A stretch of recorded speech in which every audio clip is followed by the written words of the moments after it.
I told myself that I would record her Dada and Diamond before the next episode came out.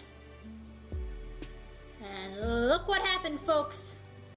Volume 3 of Grey Ladies and White Lucii comes out today. Apparently it was supposed to come out 10 minutes ago, but it's still unavailable. And I have a band concert today, so I think I can only record one episode, and that's about like right now.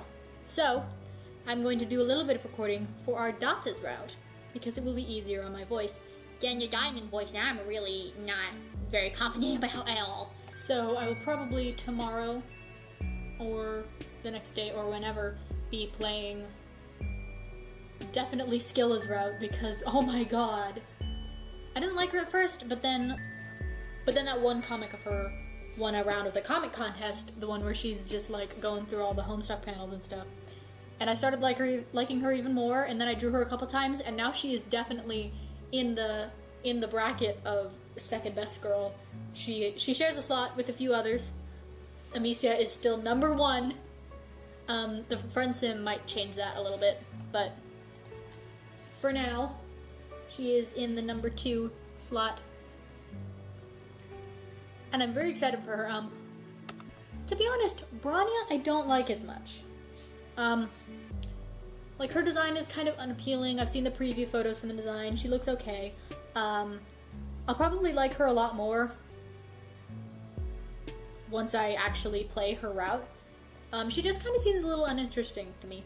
But I think I've looked at the preview photos, and I've read out the lines a bit. I think I've got a couple nice voices down. So I don't think I'm gonna give any previews like this, like I did for the Diamond voice. But yeah, so that's that. I'm a bit pressed for time right now, so without any more further ado, let's go straight into our first glimpse. See, look! There it is! Ladies Grey and Lucii White. There they are! Oh! Look at her! See, Branya's okay, but look at Skilla. She's so pretty in this sprite. Like, she's so cute. I love it. Anyways, back up to Volume 1. You have just crash-landed on a planet called Alternia and staggered from the smoldering wreckage of your ship. You are now completely alone in a strange world. Desperate for information, for provisions, and possibly a bit of medical attention. But most of all, you are desperate for friendship. Won't someone on this godforsaken rock be your buddy? Any weirdo will do. You're not that picky. Hang on. What's this now? Is someone approaching? Oh my god, okay, I love this, right? So we got Diamond, who's like a little scared, and then you will love him when he smiles. Oh, he's a bean. He's a bean with little hot dog horns. And then we have our Dada, whose sprite is so much better looking than her troll call sprite. I'm sorry, I'm rambling, but can we take a moment to just look at her troll call sprite? It's hideous. I'm sorry, it's gross. Her troll call sprite looks so terrible. And she was my worst girl for a while. And then this sprite comes out, and wow, she's gorgeous. And then she's shooting back up in the ranks, because all I have to go off of all these characters are 3 bullet points and a sprite. Until now. Oh, I forgot about that sprite. Oh my god, she's so cute. She's so pretty and so dastardly. Yes, someone is approaching. A strange, gray-skinned alien, clad in blue. Perhaps they will make for a good friend?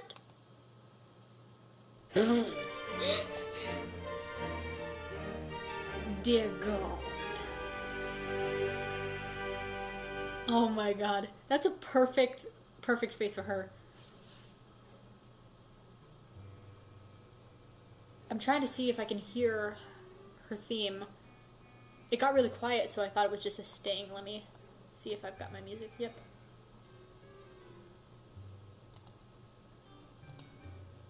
I'm gonna turn it up for a sec so you can hear her.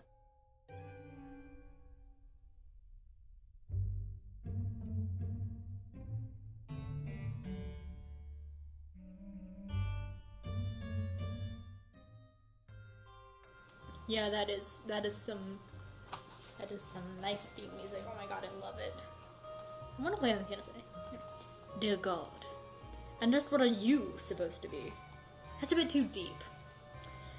Your stammering reply eventually conveys that you are a last traveler who is hungry and probably needs some need of medical treatment. You're also really lonely and wouldn't mind making a new friend right about now.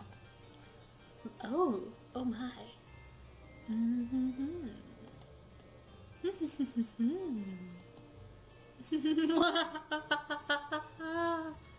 Oh, this is a nice sprite right here. Oh, how funny this is. How very droll. You want to be my friend? It's too much. This thing at my doorstep wishing to know me in any capacity. The hilarity somehow escapes my ability to capture with maniacal laughter. How rare. The triple I's are a bit hard to convey through voice. Everyone has got pretty simplistic typing quirks, and I guess I'm just used to stuff like Pfeffer's, which is way over the top, and lots of fan trolls have over-the-top typing quirks, but these are simple and nice. You apologize for your presumptuous request. You hang your head, turn around, and begin to walk away.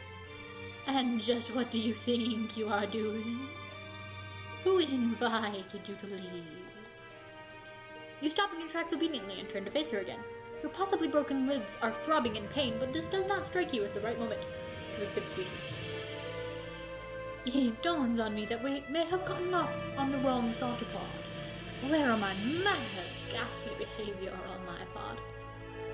After all, it isn't your fault you seem to be some sort of hideous freak, is it? And such a tragic creature cannot be held responsible for such a devastating shortfall of social competence. I would weep for you, really, except that crying out of 3 eyes at once gets a bit messy. Yeah. For a while I didn't realize why she repeated her eyes 3 times, and then I realized I was just dumb. So instead I think I'll be saving my tears for someone less offensively worthless. You aren't sure if she's inviting you inside, or if she just got you to stay a little longer so she could insult you some more. You try to remain stoic while your confrontational new friend decides what to do with you. Unfortunately, you sniffle slightly. Oh my, oh dear, you're sad? So amusing to me. Mildly endearing, even. Things picking up. Perhaps. I'll decide later if it's endearing, once I have more information. It's entirely possible I will retroactively decide it's disgusting.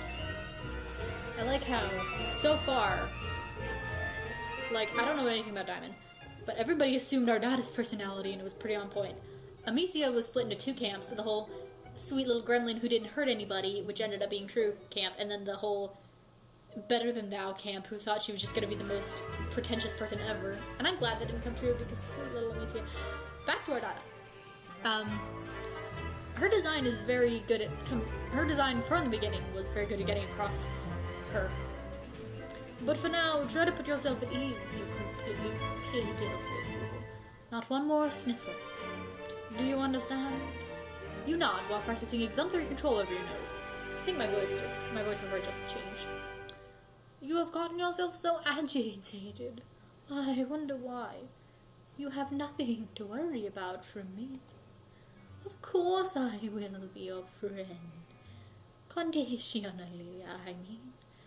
There is a chance the designation will be formalized if you behave in ways that I approve of starting now. Let's call it a friendship in progress, agreed? Oh, I love this sprite. Your heart swells. This is what you've been waiting for. A new friend. Oh gosh. All you have to do now is try not to mess anything up at all, possibly for many hours. Come into my hive. This way, after me. You look like you could use nourishment. I don't know what it is that whatever you are eats, generally, but it doesn't matter. You will eat whatever it is I have on hand if I tell you to. How does that sound? How does it sound? This is where, I know this is where the ending splits. I know which one, I told you, I've already seen 2 of the endings. So I know which one gets the short ending, and it's this one. It sounds fine, I guess. Get out of my face and never come back. Rejection. It doesn't even tell you why. It's just like, it sounds fine, I guess. Nope. There's not even a line of, oh, looks like she didn't like your unwillingness to cooperate or whatever. Just, nope. She's very direct. I like that. Next ending it is. How does it sound? It sounds good. I'll do whatever you say. Obviously it sounds good. You will definitely enjoy it. You will enjoy everything I provide you with and tell you to do. I can't imagine any sort of negativity or disagreement coming from one of my friends. I will assume that we share this philosophy when it comes to friendship. You say, oh yes, absolutely. You nod as enthusiastically as you can without aggravating your broken ribs. You consider giving her a thumbs up as well until you realize one of your arms is probably broken too. You'll try to make sure she doesn't notice though. It'll probably leave a bad impression. Come with me. There's something I need your help with. You follow her into her hive. It's a bit gloomy in here. You suppose she's going to fix you something to eat soon, as she promised. You pass through her kitchen and out the other side to another room. Okay, you guess dinner can wait. Oh, I didn't notice this before, but like, her little handle has the same notch marks as her... The fridge handle has the same notch marks as her horns. Oh, and look, the little kitchen things are her horns as well. Oh, that's cute. I wonder if I missed anything like that in Amicia's background. This way. Try not to let any of your broken limbs slow you down. A good friend wouldn't allow such trifling physical ailments to cause me any inconvenience. Oh, so you guess she does know you're injured? Fair enough. You hobble a little faster through another door to a much darker room, and now down a flight of stairs. It's hard to see. There are torches along the wall ahead. A monstrous noise rumbles below. Don't mind her. She's just hungry. She's always hungry. What's that? You're hungry too? I have not forgotten. What sort of friend do you take me for? You didn't remind her that you're hungry. You thought it though. Can she read your mind? You hope not. That's going to make this friendship in progress a bit awkward. Here we are. This is where you will be most useful to me as a friend. You look around. With a sense of relief, you see no sign of whatever hungry thing is grumbling around down here. You are less relieved to see several other kids trapped in cages of various shape and size. Look at the little Ardata in the background. One of them makes eye contact with you. This boy is the same kind of alien shirt. Horns and all. He has a dark red symbol on his shirt, and his expression seems to plead with you. He struggles to say, help. Your new friend looks amused and twitches her finger. Hello, he says. Hello, by which I mean hello, of course. Looks like you're the new friend in progress chosen by the great and beautiful Ardata. She's my savior, my reason for being. I am nothing without her. I'd hollow myself out and let her make a nest inside of me if she'd permit it. You turn away from this boy. You don't want to hear anything he has to say, ever again. Don't mind him. He's always regarded himself as a comedian. Come, over here. This is what I need your help with, if you're going to have any value to me as a friend. You're led to a dank corner of this, well, you're going to call it like you see it, this dungeon. Your new friend has a dungeon full of sad, suffering children, and presumably a monster lurking somewhere in here as well. It's not ideal. Then again, social beggars like you can't be choosers. I've been having an awful time with it. You can do it for me. It will save me time. You look at this thing in question. You doubt she's been having an awful time with it, because it's still in its box, looking completely untouched since it was brought down here. It's a box containing a table? A table that looks ominously like it was designed to keep a person strapped to its surface. I will need you to assemble it. Here's a screwdriver in case you need it. I will assume other required tools are contained within the box. You don't know what you had in mind, really. A warm meal and friendly banter? Perhaps a sling for your arm and a remedial balm for your ribs. Still, you open the box without protest. Hold on.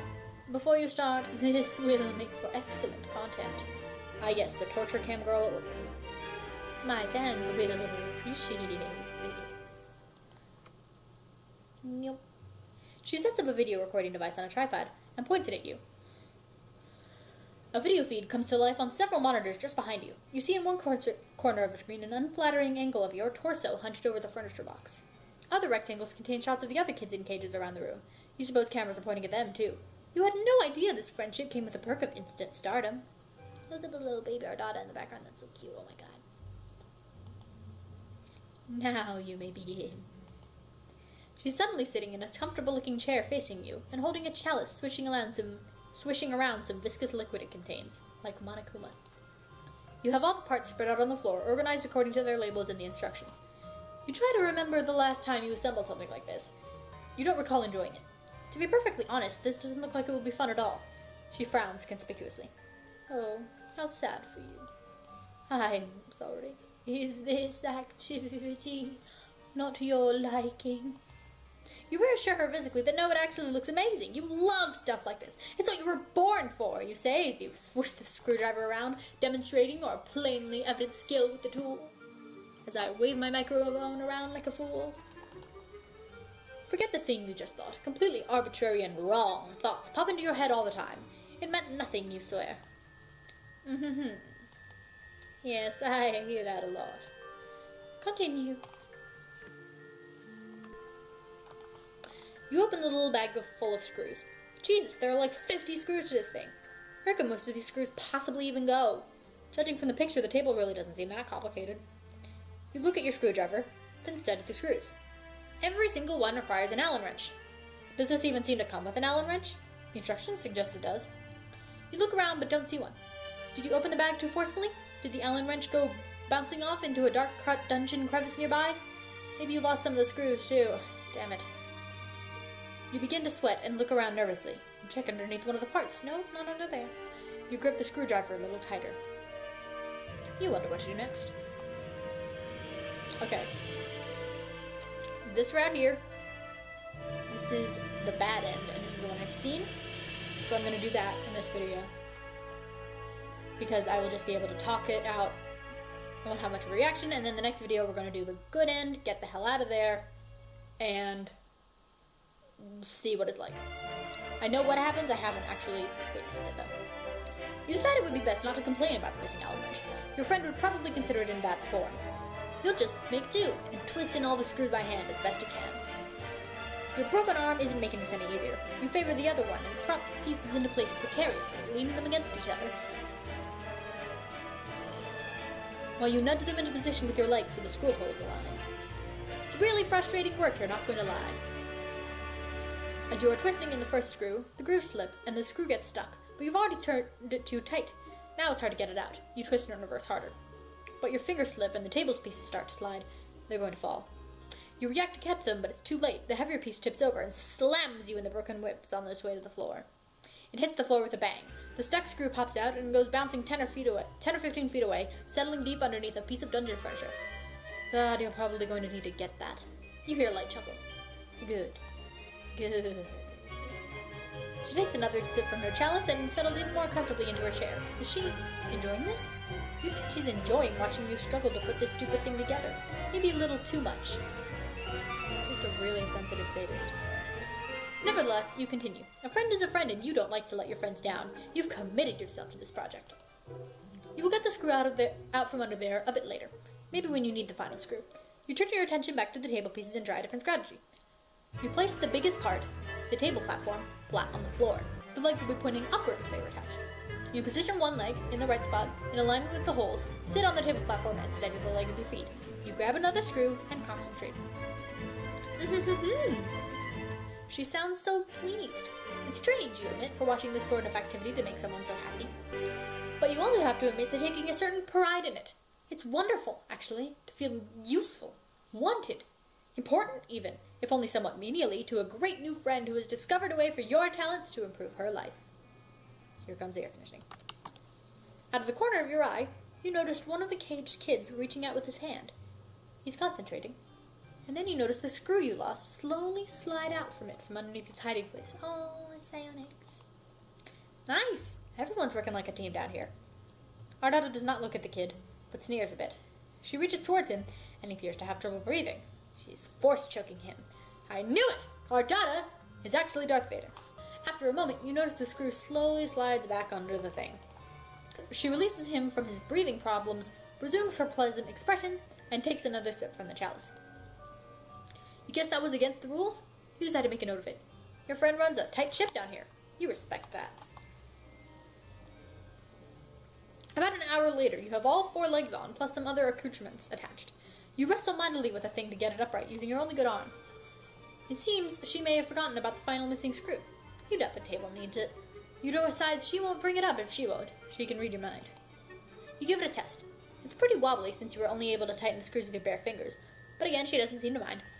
She reclines and has a look on her face which makes her appear absolutely enamored of your handiwork. She's finished her drink and the chalice is on a side table. Some awful-looking thing crawls along the floor towards her. It looks some sort of spider the size of an average dog. Its abdomen is preposterously large. Actually, you think it's a huge tick? That's what it looks like. It settles just in front of her. She puts her legs on top of it and crosses them. It settles under the weight and grumbles. Oh, it's a footrest. Let's try it out, shall we?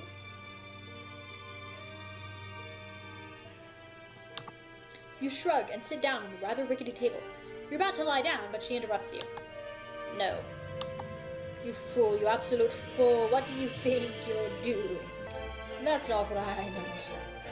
Get up. You stand up, embarrassed. Again, without looking at the caged kid, she raises an arm towards him and beckons. He stares blankly and opens his own cage, which apparently wasn't locked. He shuffles vacantly over to your table and lies down on its surface. She looks at you expectantly. You aren't sure what to do. What? You didn't think I'd be playing table stickball on that thing, did you? I'm going to assume that's either like pool or foosball. You aren't sure what table stickball is. Oh, you really are pretty simple, aren't you? It's like a miniature version of arena stickball, played on a table. Yeah, probably a foosball. Got it? You don't, but you nod. Now go to it. You shackle the kid's arms and legs to the table. That seems to be the right thing to do, since the thing comes fitted with shackles. She gets up and lifts her huge tick-like pet and makes more grumpy noises. She plops the enormous thing right down on the kid's chest. He appears rendered unable to protest. The tick bites the boy's neck and begins to feed. She smiles and pats its swelling abdomen. Dark, rust-colored blood dribbles from the place where it is attached to this boy's neck. Moments go by while she looks gratified by the process, proud almost. Then she looks at you expectantly. Well, you don't know what she means. The final screw. Aren't you going to go retrieve it and screw it into wherever it needs to go? The job isn't done. I don't keep the company of many individuals who leave things unfinished, you know. Individuals is hard to say in an Ardata accent. Of course! What are you thinking? You should have known your friend wouldn't let that go unnoticed. Actually, you feel like an idiot for thinking it would. You stoop very low to the ground on your knees, placing your cheek just above the floor. You peer under the large edifice. It's dark in there and goes back a ways. Lots of room for that darn little screw to roll. You take a few pitiful swipes with your good arm, but come up empty. It must be further back. You think you can see it? Yeah, that must be it. Just a little further. You have an idea. A tool could be helpful. Guess the screwdriver will come in handy after all. How did she know? Your new friend must be very wise. You think you're liking her more every minute. You grab the screwdriver and feel around with it. Yes, you got it, you think. You carefully scrape it closer to yourself and pick it up. You then go back to the table and find the one remaining hole you left unscrewed. You slide under the table as a mechanic would with a car. There it is! The table is creaking and wobbling quite a bit now. The tick is really getting into its dinner, it seems. All the loose screws in the table have added up to a lot of give and leeway in the overall stability of the furnishing. Maybe the final screw will help. Ardata has returned to the setup with the monitors. She's adjusting some settings on the feed, controlling the zoom of the camera, and typing some remarks into a chat window. This is very good material today. It's not often that I can provide content of this caliber to my subscribers. I want to see Ardata fight Sarava. I want to see that. I want to see Ardata and Sarava have like a YouTuber off or something. They're probably on totally different platforms. They're definitely in different genres, but like, you know, They're both internet content creators. I want to see them either be complete enemies or total besties. And since Saraba has no friends, that leaves one option. Go on. Complete your project.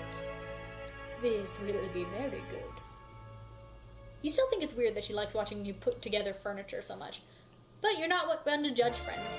Sounds like a great way to lose friends, honestly. You screw in the final screw, but the stresses on the table are causing the holes to be misaligned. This won't be easy. The huge tick shifts its grotesque body above you, causing the table to creak loudly.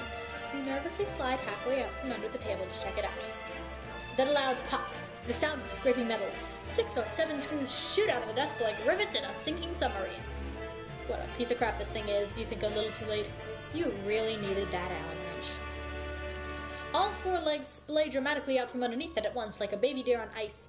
The table platform comes crushing down on your lower torso, breaking your pelvis. You bellow in pain and flail to pull yourself out.